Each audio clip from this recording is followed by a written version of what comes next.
तो हेलो, कैसे हो आप लोग। मेरा नाम बायो अमन है और स्वागत करता हूं आप सभी का बायो अमन पॉइंट पर। आज के इस वीडियो में हम लोग पढ़ने वाले हैं क्लास 12th बायोलॉजी का एक नया चैप्टर, वंशागति का आणविक आधार, मॉलिक्यूलर बेसिस ऑफ इनहेरिटेंस। ठीक है। तो इसमें पता है क्या हम लोग पढ़ते हैं, इसमें हम लोग डीएनए के बारे में स्पेशली पढ़ते हैं, डीएनए और आरएनए के बारे में। ठीक है। डीएनए क्या है और आरएनए क्या है। तो तैयार हैं आप सभी लोग। बहुत ढेर सारे कमेंट भी आ रहे थे, तो मुझे लगा कि यार, मुझे लगा नहीं, मतलब मैं कई दिन से सोच भी रहा था और शेड्यूल बिजी होने की वजह से क्लासेस नहीं हो पा रही थी। हाँ। तो आज हम लोग शुरू करेंगे वंशागति का आणविक आधार। ठीक है। वंशागति का आणविक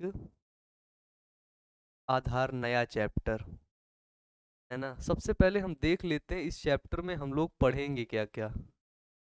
ठीक है।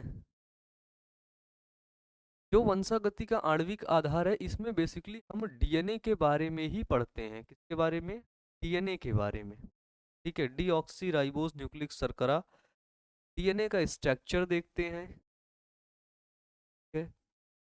डीएनए का हम फंक्शन देखते हैं। ठीक है। फिर हम लोग एम वो सॉरी आरएनए के बारे में पढ़ते हैं। यानी कि सारा कुछ इसमें हम लोग पढ़ते हैं। मतलब बेसिक आपको अगर सामान्य सी जानकारी मिले तो पढ़ना किसके बारे में भैया? पढ़ना है डीएनए के बारे में। किसके बारे में? डीएनए के बारे में। क्लास 11th में जो जैव मॉलिक्यूल है ना, सॉरी बायो मॉलिक्यूल, जैव अणु, वहां पर आप लोगों ने पढ़ा है और अच्छे तरीके से देखा है। ठीक है। डीएनए की संरचना को आप लोग समझे होंगे। ठीक है। तो चलें आगे। तो एक चीज ध्यान से सुनिएगा, नीचे कमेंट बॉक्स में आया हुआ था कुछ तड़कता भड़कता लाइए, है ना। तो तुम लोग के लिए एक तड़कता भड़कता है कि बिना मतलब के कोई भी आपको इज्जत नहीं देता है। ठीक है। बिना मतलब के कोई भी आपको इज्जत नहीं देता है, इसलिए खुद को इतना सफल बनाओ, इसलिए खुद को इतना सफल बनाओ कि बिना मतलब के लोग भी आपकी इज्जत करें। ठीक है। खुद पर काम करना है, ना कि किसी दूसरे पर। तो चलिए, अब हम सबसे पहले हम लोग ये जो वंशागति का आणविक आधार है, ठीक है, molecular basis of inheritance English में बोलते हैं इसको, लिखे दे रहे हैं आपको। ठीक है। मॉलिक्यूलर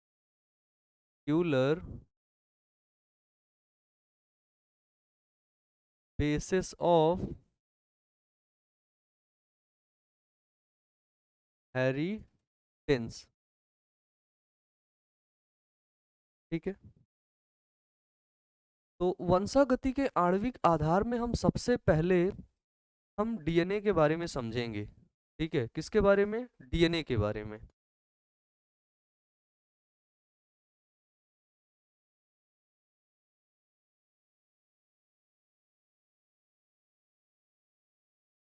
डीएनए आखिरकार होता क्या है, सबसे पहले अगर हम समझें तो हमें पता है ये एक होती है कोशिका। क्या होती है? कोशिका। और इस कोशिका के अंदर होता है केंद्रक। क्या होता है? केंद्रक। और इसी केंद्रक के अंदर क्रोमैटिन धागे भरे होते हैं। ठीक है। जो गुणसूत्र बनाते हैं। ठीक है। अगर इसको निकालूंगा तो ये है आपका क्रोमैटिन धागे, जो क्या बनाता है? जो बनाता है क्रोमोजोम, यानी कि गुणसूत्र, है ना, क्रोमोजोम। क्रोमोजोम का स्ट्रक्चर कैसा होता है? ये देखो, ये स्ट्रक्चर होता है क्रोमोजोम का। जब हम क्रोमोजोम को यहाँ से कट करके फैलाएंगे तो क्रोमोजोम ऐसा कुछ दिखेगा, क्योंकि इसमें डीएनए भरा होता है। ठीक है। इसी क्रोमोजोम के अंदर, ये देखिए, और यही स्ट्रक्चर होता है भैया डीएनए का। बताओ कितने लोगों को समझ में आ गया? यही स्ट्रक्चर है और कोई कुछ चीज और है ही नहीं है। यही स्ट्रक्चर है डीएनए का। ध्यान से देखो इस चीज को। ठीक है। ये क्रोमोजोम है, ये आपका पूरा स्ट्रक्चर है डीएनए का। ठीक है। तो ये वंशागति का आणविक आधार का मतलब क्या है? ठीक है। जो वंश चलता है, जैसे आप लोग हैं, आपको आपके जो लक्षण मिले किससे मिले हैं? हाँ, आपके मदर से मिले हैं, आपके फादर से मिले हैं। ठीक है, वंशागति का आणविक आधार का मतलब क्या होता है कि कौन आखिरकार ये लक्षण ले आ रहा है, इस चैप्टर में हम उस चीज को बहुत बेहतरीन तरीके से समझेंगे। ठीक है, चलिए अब अगर हम देखें कि जो जीव होता है, जो ऑर्गेनिज्म होता है, ध्यान से समझना, ये है हमारे एक चाचा जी, नाम नहीं बताएंगे, है ना, और ये है उनकी धर्म पत्नी। ठीक है, ये देखो। तो अब इनसे जो आया, का जो प्रोडक्ट बना, ये है नुन्नू अपना। ठीक है, ये देखो, अब इन्हीं के जैसा ये दिख रहा है ना, और बड़ा होके फिर वैसी ही संरचना बन रही है। आखिरकार इसको कौन रेगुलेट कर रहा है, कौन मैनेज कर रहा है ना, कोई ना कोई तो होगा। ठीक है, तो जीवों में क्या होता है, जीवों के अंदर ये क्या है, ये जीव है। ठीक है, जीवों के अंदर हमें पता है क्या होता है, आनुवांशिक पदार्थ होता है कि नहीं, बताइए। आनुवांशिक पदार्थ जिसको बोलते हैं जेनेटिक मटेरियल। ठीक है, क्या बोलते हैं, इसको बोलते हैं जेनेटिक मटेरियल। ठीक है, और आनुवांशिक पदार्थ होते कौन कौन से हैं, इस चीज को समझते हैं। जीवों के अंदर जो जेनेटिक मटेरियल होते हैं, आनुवांशिक पदार्थ दो तरह के होते हैं। ठीक है, देखो, पहला होता है आरएनए और दूसरा होता है डीएनए। ठीक है, आरएनए को बोलते हैं राइबोज न्यूक्लिक एसिड, हिंदी में लिख दूं, इंग्लिश में हिंदी दोनों सेम है। ठीक है, आरएनए को बोलते हैं राइबोज न्यूक्लिक एसिड। ठीक है, राइबोज न्यूक्लिक एसिड।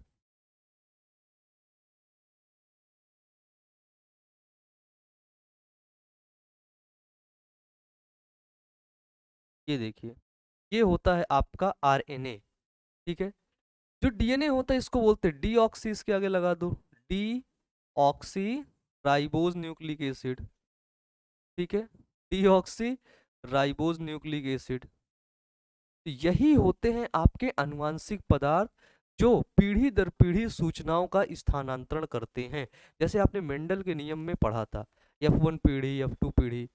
ठीक है, तब तक वहां पर डीएनए के लेवल पर चीजें नहीं पहुंच पाई थी, लेकिन यहाँ पर डीएनए के लेवल पर चीजें पहुंच गई थी, वैज्ञानिक यहाँ तक पहुंच चुके थे। ठीक है, लिखिए, अब इसको जेनेटिक मटेरियल को, इसको हम लोग बोलते हैं न्यूक्लिक अम्ल। ये क्या होते हैं, ये सभी न्यूक्लिक एसिड होते हैं। कौन कौन से न्यूक्लिक एसिड होते हैं, एक हो गया आपका डीएनए और दूसरा हो गया आपका आरएनए। बताइए, एक चीज और बता दूं, नीट में क्वेश्चन यहाँ से पूछे जाते हैं, ये भी ध्यान रखिएगा, बोर्ड में तो आते ही हैं, बोर्ड का तो खैर बड़ा प्यारा सा चैप्टर है ये, नीट में भी 3 से 4 क्वेश्चन पूछे जाते हैं। ठीक है, इसको बनाइए और इसको लिखिए, जल्दी से लिखिए। 11th में जैसे आपने पढ़ा है कि जो न्यूक्लिक अम्ल होता है वो न्यूक्लियोटाइड से मिलकर के बना होता है। ठीक है, चलिए आगे चलें। तो न्यूक्लिक अम्ल किससे मिलकर के बना है, देखो ध्यान से समझना,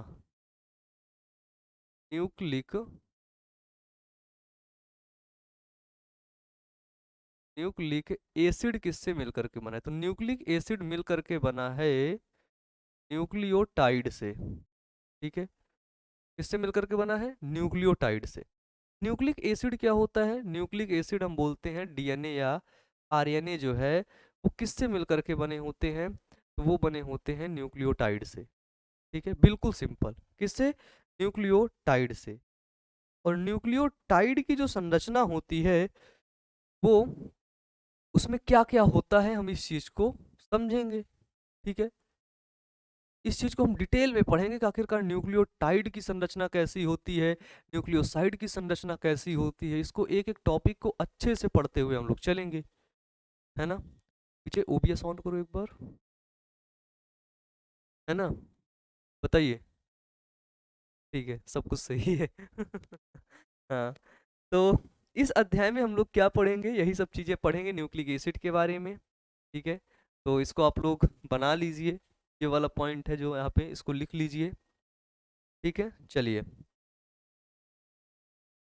डीएनए का स्ट्रक्चर पढ़ेंगे, इन दोनों का हम लोग क्या पढ़ेंगे, इन दोनों का स्ट्रक्चर पढ़ेंगे, इन दोनों की अपन लोग संरचना पढ़ेंगे। क्या पढ़ेंगे?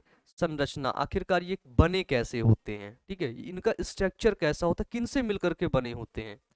आपका घर ईंट पत्थर से मिलकर के बनता है, सीमेंट बालू से मिलकर के बनता है, ठीक है। आपके कपड़े किससे मिलकर के बनते हैं, कॉटन वगैरह से। ये खाना किससे मिलकर के बनता है, आखिरकार ये जो डीएनए आपके अंदर है ये किससे मिलकर के बना है, इस चीज को हम बेहतर तरीके से समझेंगे। ठीक है, चलिए चलिए आगे, बोलिए। तो सभी लोग एक बार कमेंट बॉक्स में कमेंट करके बता दिया करिए भैया, है ना। और ये क्लास, वैसे क्लास 12th की बहुत दिन बाद हो रही है, तो मुझे लगता है कुछ लोग मेरे से गुस्सा होंगे, तो गुस्सा थे तो माफी मांगता हूँ आप सभी लोगों से, है ना। प्लेलिस्ट पर जितने भी वीडियोस थे आप लोग देख लीजिएगा, और हम लोग अब अच्छे से पढ़ते हुए चलेंगे। ठीक है, चलिए। तो हमने देखा कि यही जो न्यूक्लियोटाइड्स वगैरह है, डीएनए वगैरह, इन सभी चीज़ों को हम लोग पढ़ेंगे। ठीक है, तो सबसे पहले अगर एक क्वेश्चन पूछा जाए कि बताइए, सबसे पहले डीएनए आया कि आरएनए आया? ठीक है, सबसे पहले डीएनए आया कि आरएनए आया, क्वेश्चन है। ठीक है, तो सबसे पहले आया था RNA, ribose nucleic acid. Ribose nucleic acid एक सामान्य सी सिंपल संरचना होती है, और जो डीएनए एक कॉम्प्लेक्स संरचना होती है। ठीक है, चलें आगे, बताइए।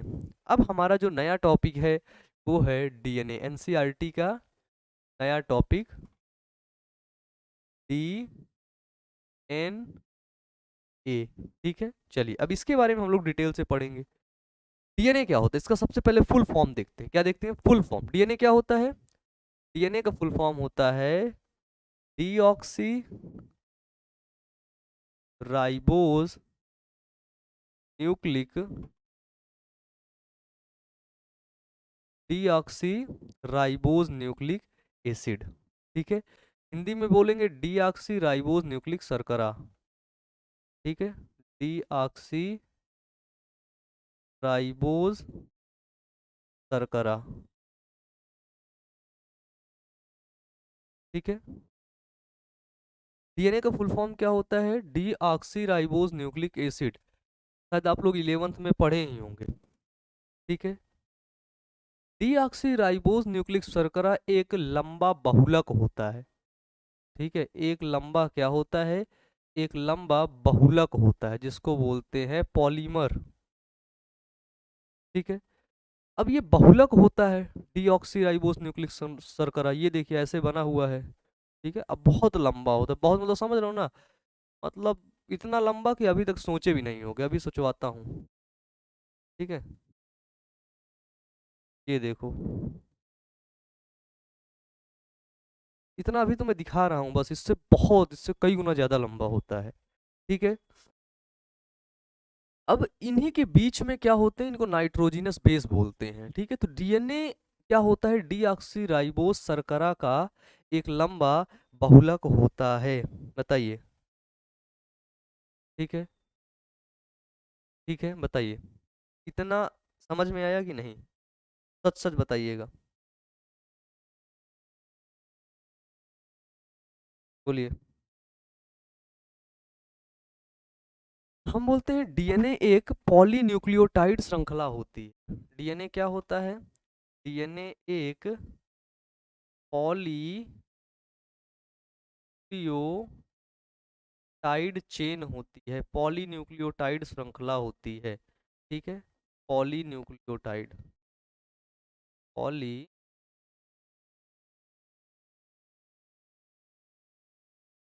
पॉलीन्यूक्लियोटाइड श्रृंखला होता है, कौन?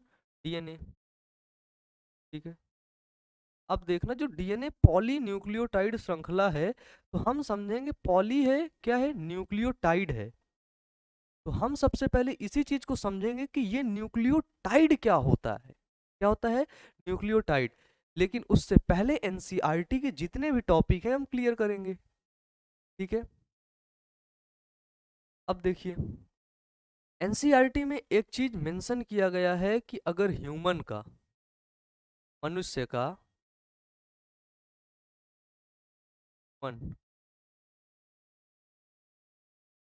ह्यूमन का यदि हैप्लॉइड सेल देखा जाए, ठीक है, हैप्लॉइड सेल कौन सी होती है? हैप्लॉइड सेल, हैप्लॉइड सेल होती हैं आपके गैमीट, ठीक है, मेल एंड फीमेल गैमीट, ठीक है। जो मेल एंड फीमेल गैमीट होते हैं, इनमें सिर्फ एक सेल होती है। जैसे मैं ये बात करूं किसकी, पहचान गए होगे, ठीक है।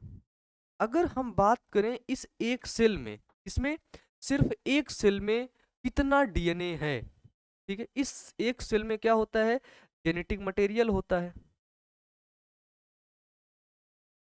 ठीक है, क्या होता है, जेनेटिक मटेरियल होता है। और देखेंगे कि इस जेनेटिक मटेरियल में कितना डीएनए है, ठीक है। ह्यूमन की जो हैप्लॉइड सेल होती हैं, उसमें 3.3 इंटू 10⁻9 न्यूक्लियोटाइड्स, सॉरी इतना डीएनए होता है, टाइड्स नहीं, इतना डीएनए, ठीक है, इतने डीएनए के बेस पेयर होते हैं, कितने, 3.3 इंटू 10⁻9 बेस पेयर, ठीक है। किस किस सेल में, सिर्फ हैप्लॉइड सेल में, किस सेल में होता है, सिर्फ हैप्लॉइड सेल में होता है, बताइए, सिर्फ हैप्लॉइड सेल में। अगर हम डिप्लॉइड सेल में देख लें, डिप्लॉइड सेल, द्विगुणित जो कोशिका होती है, 3.3 इंटू 9 10⁻9, तो देखो 3 पॉइंट हटाओगे, 33, 1 2 3 4 5 6 7 8 8, है ना। इतने बेस पेयर होते हैं, बेस पेयर मतलब होता है नाइट्रोजनी समक्षार जुड़े होते हैं। बेस पेयर का मतलब जो ये स्ट्रक्चर मैंने बताया, ये स्ट्रक्चर, इसको बोलते हैं एक बेस पेयर, तो हमने बोला एक बेस पेयर, ठीक है। तो इतने बेस पेयर टोटल होते हैं, ठीक है।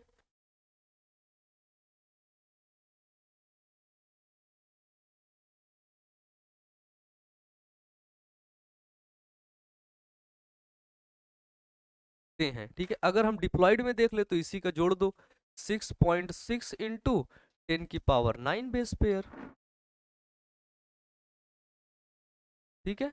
कितना हो गया, 6.6 इंटू 10⁻9 बेस पेयर। मतलब बेस पेयर अभी बताऊंगा क्या होता है, अभी डाटा जो बताया जा रहा है एनसीईआरटी में उसको समझो बस, ठीक है। ये हो गया आपका, है ना। अब इसके बाद यदि हम देखें यहाँ पे एनसीईआरटी में एक चीज और मेंशन किया, एक इकोलाई बैक्टीरिया होता है, इकोलाई, ठीक है। एनसीईआरटी में लिखा हुआ है कि जो इकोलाई होता है, इश्चरीचिया कोलाई, हाँ, इश्चरीचिया कोलाई में जो बेस पेयर होते हैं वो 4.6 इंटू 10⁻6 बेस पेयर होते हैं, 4.6 इंटू 10⁻6 बेस पेयर होते हैं, किसमें, ई कोलाई में, ठीक है। चले आगे, अब देखो इतना बेस पेयर ई कोलाई में, एक होता है, एक जो है जिसको बोलते हैं जीवाणु भोजी, है ना, बैक्टीरियोफेज। एक होता है बैक्टीरियोफेज जिसका नाम होता है लैम्डा, ठीक है। क्या नाम है, एक बैक्टीरियोफेज है जिसका नाम है लैम्डा, बैक्टीरियोफेज है, का नाम है लैम्डा, ठीक है। इस लैम्डा में कितने जो है वो होते हैं, बेस पेयर होते हैं, तो एक मतलब एनसीईआरटी में इस चीज को मेंशन किया गया है, ठीक है। 48,502 बेस पेयर होते हैं, किसमें, इस लैम्डा में, ठीक है। बेस पेयर क्या होता है अभी समझाऊंगा, ठीक है, पहले डाटा डाटा लिख लो, ठीक है, लैम्डा में। और इसमें डुअल स्टैंडर्ड डीएनए पाया जाता है, ठीक है। तो इसमें बेस पेयर देख लो कितने थे, इसमें बेस पेयर कम हो गए, ठीक है। जेनेटिक मटेरियल जो डीएनए होता है उसमें बेस पेयर की संख्या कम और ज्यादा होती रहती है, ठीक है। इसके बाद है एक पाई 174, ठीक है, पाई 174, ये भी एक प्रकार का आपका जो है बैक्टीरियोफेज ही है। इसमें सिंगल स्टैंडर्ड ये वायरस होता है ना, जिसमें जो है 5,386, 5,386 बेस पेयर होता है, ठीक है। में 5 to 170 जो है 174, 1 पॉइंट नहीं, 5 इंटू 174, ठीक है, ये भी क्या है आपका, ये भी एक प्रकार से आपका एक बैक्टीरियोफेज ही है। बैक्टीरियोफेज को हिंदी में बोलते हैं जीवाणु भोजी। क्या होता है, जीवाणु भोजी ही। ठीक है, बताइए, चलिए आगे। हो गया, ओ सॉरी। हाँ, लिखिए इसको आप लोग, लिखिए। और भी आपको एक इम्पॉर्टेंट पॉइंट बता दूं, जो लिविंग सेल होती हैं, ठीक है, लिविंग सेल में मैंने बताया जेनेटिक मटेरियल होता है। ठीक है, ठीक है। लेकिन एक चीज याद रखना कि जो लिविंग सेल होती हैं, लिविंग सेल को हम वायरस को तो लिविंग तो मानते नहीं, लिविंग और नॉन लिविंग दोनों मानते हैं। तो लिविंग सेल में डीएनए प्लस आरएनए दोनों मिलता है, समझ लेना। लिविंग सेल में डीएनए और आरएनए दोनों मिलेगा। ठीक है, लेकिन जो वायरस होता है, क्या होता है, वायरस, वायरस में या तो डीएनए मिलेगा या फिर आपको आरएनए मिलेगा। ठीक है, क्या मिलेगा, या तो डीएनए मिलेगा डीऑक्सी राइबोस शर्करा, या फिर आपको आरएनए मिलेगा यानी कि राइबोस शर्करा, बस इतनी सी बात है। ठीक है, बताइए यहाँ तक क्लियर है। ठीक है, बोलिए, यहाँ पे देख लीजिए अच्छे से। चलिए लिखिए इसको जल्दी से अपने नोट्स में लिखिए। और इंस्टाग्राम में आप लोग भेजते नहीं ना, वहां पे तुरंत भेज दिया करिए, ठीक है, मैं इंतजार करता रहता बैठ के कि आप लोग करेंगे। ठीक है, अब हम लोग देखेंगे structure of polynucleotide chain. Structure, structure of poly polynucleotide chain. ठीक है, पॉलीन्यूक्लियोटाइड चेन की श्रृंखला, ठीक है, उसकी संरचना, पॉलीन्यूक्लियोटाइड श्रृंखला की संरचना हिंदी में भैया, ठीक है, पॉलीन्यूक्लियोटाइड श्रृंखला की संरचना देखेंगे। हिंदी में क्या लिखेंगे, पॉलीन्यूक्लियोटाइड श्रृंखला की संरचना।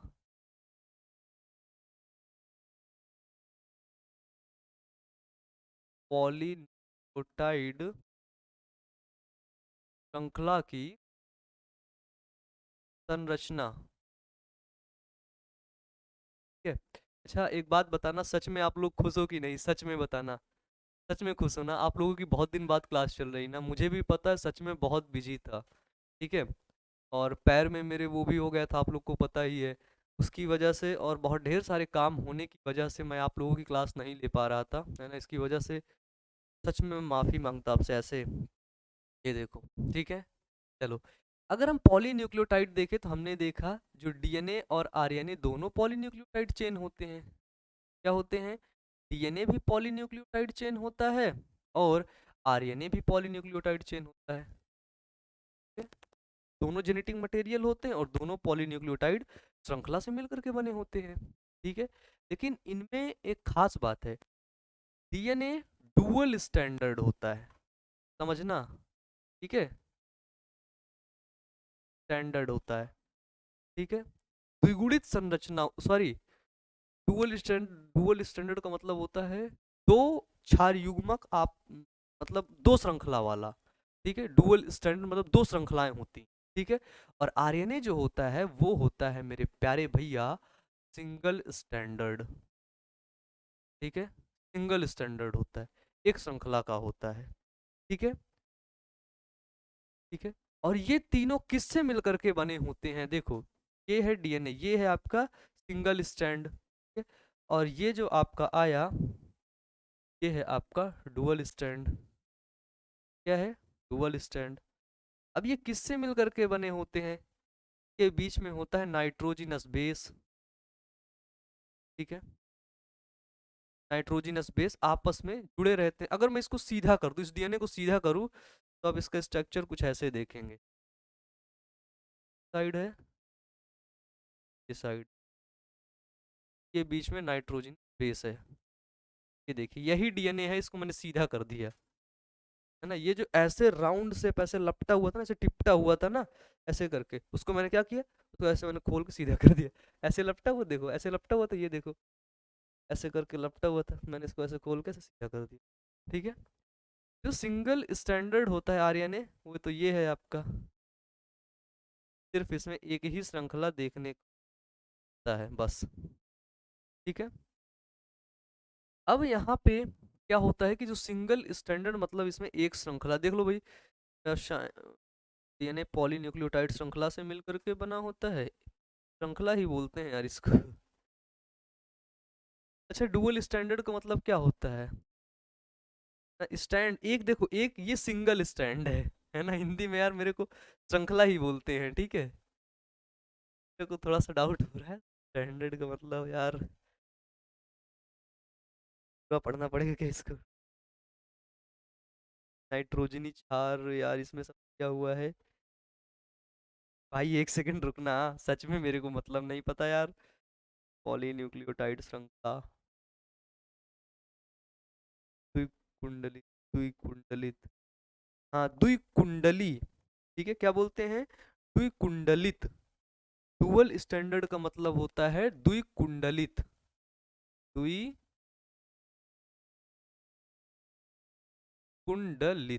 ठीक है, दो कुंडल हैं। ठीक है, द्विकुंडलित श्रृंखला होती है डीएनए की। और आरएनए की सिंगल स्टैंडर्ड मतलब एक कुंडलित, बस। बताइए यहाँ तक क्लियर है? ठीक है। तो इसको पता है, इसको 2 डिग्री स्ट्रक्चर बोलते हैं। ठीक है, 2 डिग्री स्ट्रक्चर। और आरएनए को क्या बोलते हैं? 1 डिग्री।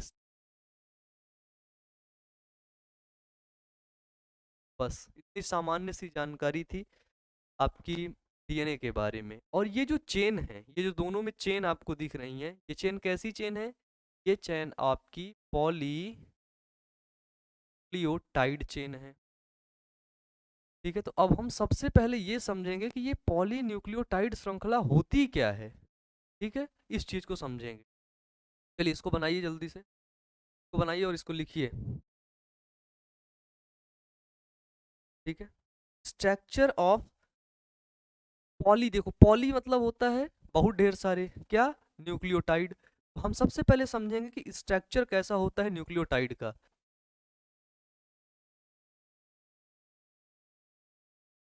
ठीक है, तो हम लोग क्या देखते हैं, देखो जैसे पॉली का मतलब होता है ढेर सारे। ठीक है, पॉलीयोटाइड,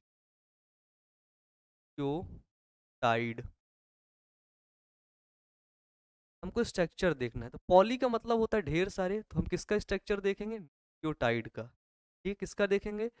structure of nucleotide, structure of nucleotide. ठीक है, हिंदी में क्या बोलेंगे?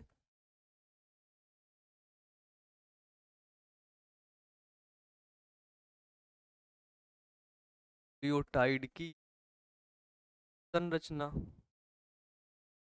ठीक है, बताइए। न्यूक्लियोटाइड की संरचना हम देखेंगे। न्यूक्लियोटाइड क्या होता है हमने समझ लिया, ये जो डीएनए होता है ये पॉलीन्यूक्लियोटाइड श्रृंखला से मिलकर के बना होता है। ठीक है, इसमें बहुत ढेर सारी न्यूक्लियोटाइड की श्रृंखला होती है। अब हम इस पॉलीन्यूक्लियोटाइड श्रृंखला से सिर्फ एक श्रृंखला न्यूक्लियोटाइड को निकालेंगे। किसको निकालेंगे? सिर्फ एक श्रृंखला न्यूक्लियोटाइड को निकालेंगे, और उस न्यूक्लियोटाइड को निकाल करके देखेंगे। ये यहाँ पे एक श्रृंखला है, जैसे जैसे मान लेते हैं ये सभी कैसे हैं, ये सभी हैं पॉलीन्यूक्लियोटाइड श्रृंखला। ठीक है, जैसे इधर समझो, ये है आरएनए। आरएनए किससे मिलकर के बना है? पॉलीन्यूक्लियोटाइड श्रृंखला से। ये आपका एक न्यूक्लियोटाइड जुड़ा है, दूसरा न्यूक्लियोटाइड, तीसरा न्यूक्लियोटाइड, चौथा, पांचवा, छठा, सातवां, आठवां, नौवां, 10, 11वां और 12। ठीक है, ये सभी क्या है? ये सभी हैं आपके पॉलीन्यूक्लियोटाइड श्रृंखला। ठीक है, समझ गए? अब देखना, अब और आसान हो गया। अब मैंने ये जो एक श्रृंखला है पॉलीन्यूक्लियोटाइड में से सिर्फ एक न्यूक्लियोटाइड को निकाल लिया। किसको निकाल लिया? सिर्फ एक न्यूक्लियोटाइड चेन को निकाल लिया। ठीक है, सिर्फ एक न्यूक्लियोटाइड को मैंने निकाल लिया। अब मैं इसी एक न्यूक्लियोटाइड को देखूंगा कि इसका स्ट्रक्चर कैसा, ये किससे मिलकर के बना होता है। ठीक है, जब मैंने इस एक न्यूक्लियोटाइड को देखा, है ना, बोलोगे भैया आप हमेशा कुछ ना कुछ उल्टा सीधा करते रहते हैं। भाई मैंने नहीं देखा, मतलब तो एक वैज्ञानिक ने देखा, भी बताऊंगा, ठीक है। जब इसको एक वैज्ञानिक ने देखा तो बोला ये जो न्यूक्लियोटाइड है इसमें तीन चीजें हैं, ठीक है। क्या बोला? ये जो न्यूक्लियोटाइड है इसमें तीन चीजें हैं। सब लोगों ने पूछा कि भाई तीन चीजें? बोला हाँ तीन चीजें। बोला कौन सी तीन चीजें हैं, बता ना हमको, है? बोला कौन सी है बता ना। बोला अच्छा ठीक है बताता मैं तेरे को, रुक रुक मैं बताता, है। बोले डीएनए जो होता है, जो न्यूक्लियोटाइड है, वो तीन चीजों से मिलकर के बना होता है। पहला शुगर, ठीक है, पहला उसने क्या बता दिया, शुगर। अब मतलब हर जगह तबाही मच गई कि भाई ऐसा कैसे हो गया, ठीक है। तो पहला उसने बताया शुगर, वो भी पेंटोज शुगर, ठीक है। क्या बताया कि पेंटोज शुगर से मिल करके बना होता है। और दूसरा उसने बताया नाइट्रोजिनस बेस होता है इसमें, नाइट्रोजिनस बेस, ठीक है। इसको अपन लोग बेस पेयर बोल रहे थे ना, अभी बेस पेयर भी समझेंगे क्या होता है। नाइट्रोजिनस बेस होता है। और तीसरा उसने बताया इसमें फॉस्फेट, फॉस्फेट ग्रुप होता है, ठीक है। तो डीएनए किन किन चीजों से मिल करके बना होता है, ठीक है। पहला आपकी पेंटोज शर्करा से, ठीक है, ये सबसे छोटी यूनिट है, पेंटोज शर्करा। फिर ये क्या है, नाइट्रोजिनस बेस को बोलते हैं नाइट्रोजनी समक्षार, ठीक है। और इसको बोलते हैं फॉस्फेट ग्रुप, ठीक है, फॉस्फेट समूह। डीएनए आपका तीन चीजों से मिलकर के बना होता है, पेंटोज शर्करा, नाइट्रोजनी समक्षार और फॉस्फेट ग्रुप, ठीक है। ये है आपकी पॉलीन्यूक्लियोटाइड चेन। जब ये तीनों आपस में मिले ये स्ट्रक्चर बना, फिर और मिले ये बना, ये बना, ये बना, ये बना, ये बना। कौन मिलता गया, न्यूक्लियोटाइड की चेन मिलती गई, ये देखो, ठीक है। अब फिर आपस में ये न्यूक्लियोटाइड की चेन जुड़ गई। तो ये एक संरचना कैसी बना ली, ये वाली जो संरचना बनी, ये संरचना कैसी हो गई, ये संरचना हो गई आपकी पॉलीन्यूक्लियोटाइड चेन। कैसी हो गई, पॉलीन्यूक्लियोटाइड चेन, ठीक है। तो अब हम लोग कल इन तीनों के बारे में डिटेल से पढ़ेंगे, पेंटोज शुगर के बारे में, नाइट्रोजनस बेस के बारे में और फॉस्फेट ग्रुप के बारे में, ठीक है। तो आज की क्लास यहीं तक। तो नीचे कमेंट बॉक्स में कमेंट करके बताइएगा क्लास कैसी लगी। अच्छे से पढ़ना लिखना मेहनत करना, जो भी दिक्कत हो जरूर बताना, ठीक है। मैं आपके उज्जवल भविष्य की कामना करता हूँ। तो मिलते हैं नेक्स्ट क्लास में। Wish you all the best. Thank you.